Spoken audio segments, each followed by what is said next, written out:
The human experience is fascinating, isn't it? We often navigate the world with a deeply ingrained belief in the existence of a solid, unchanging self, this core that feels like me. It's the lens through which we perceive, interpret, and interact with everything around us. We feel it in our memories, in our decisions, in our ambitions. But have you ever paused to ask, what is this self? Where does it live? And is it as real as it seems? What if I told you that this sense of self might be an illusion? Not in the sense that it doesn't feel real, because of course it does, but in the sense that, under closer scrutiny, it begins to dissolve. It unravels, revealing itself to be more like a mirage than a fixed, permanent reality.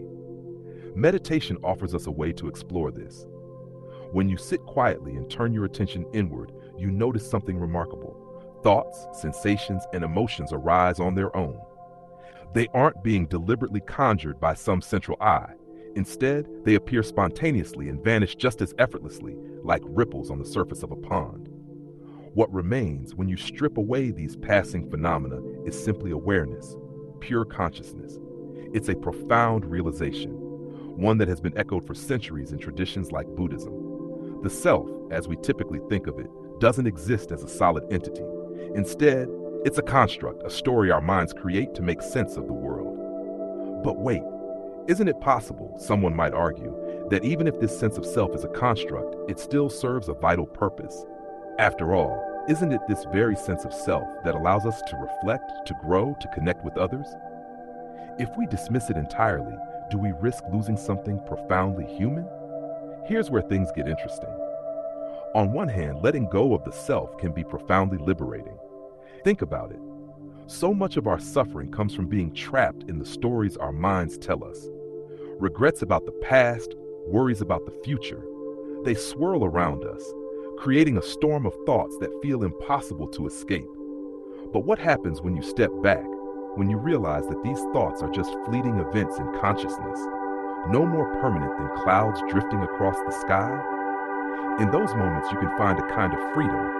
The thoughts don't stop, of course, but they lose their grip on you. They're no longer the whole story. They're just passing phenomena.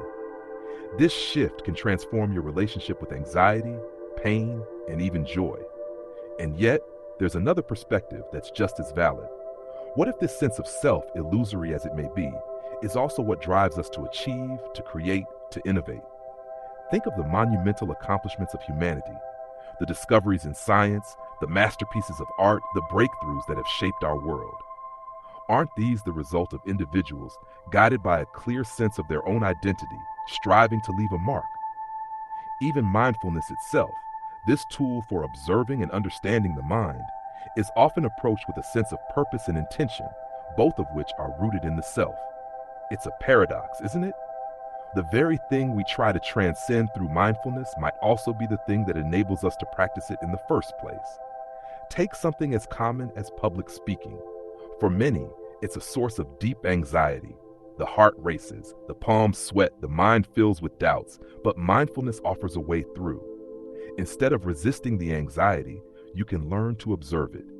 You can sit with it, feel it as raw energy moving through your body. And when you do, something extraordinary happens. The anxiety loses its sting. It becomes just another experience, no more threatening than a wave rolling onto shore. But, and here's an important point, shouldn't we be cautious about assigning too much significance to subjective experiences like this? The mind is an incredible storyteller, capable of weaving narratives that feel profound, but aren't necessarily grounded in reality. Just because something feels true doesn't mean it is true. This is where skepticism plays a crucial role. Science reminds us of this. It's a discipline built on questioning, on challenging assumptions, on seeking evidence. It shows us that the world is far stranger and more complex than our intuitions suggest. From the discovery of gravitational waves to the mysteries of quantum mechanics, science continually expands our understanding, often in ways that defy our everyday experiences. And yet, science and introspection aren't necessarily at odds. What if the self isn't a fixed entity but a dynamic process? What if it's a tool, a useful fiction that evolves as we learn and grow?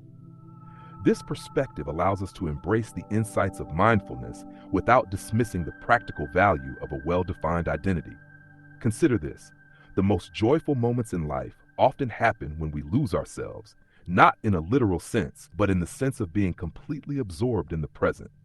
Whether it's playing music, engaging in deep conversation, or watching a breathtaking sunset, these moments are marked by a kind of flow.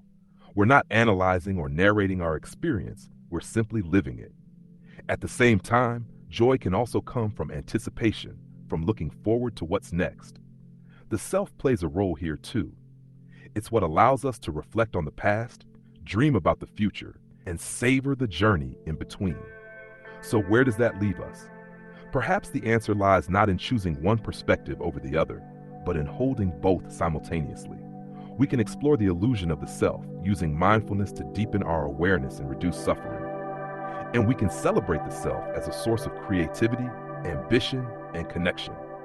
In the end, what matters most is the inquiry itself, the willingness to question, to wonder, to engage with the world in all its complexity. Whether we view the self as an illusion or as a cornerstone of existence, the act of exploring these ideas enriches our understanding of what it means to be human. And maybe, just maybe, that's the real essence of this journey. Not to find definitive answers, but to keep asking the questions that bring us closer to the truth.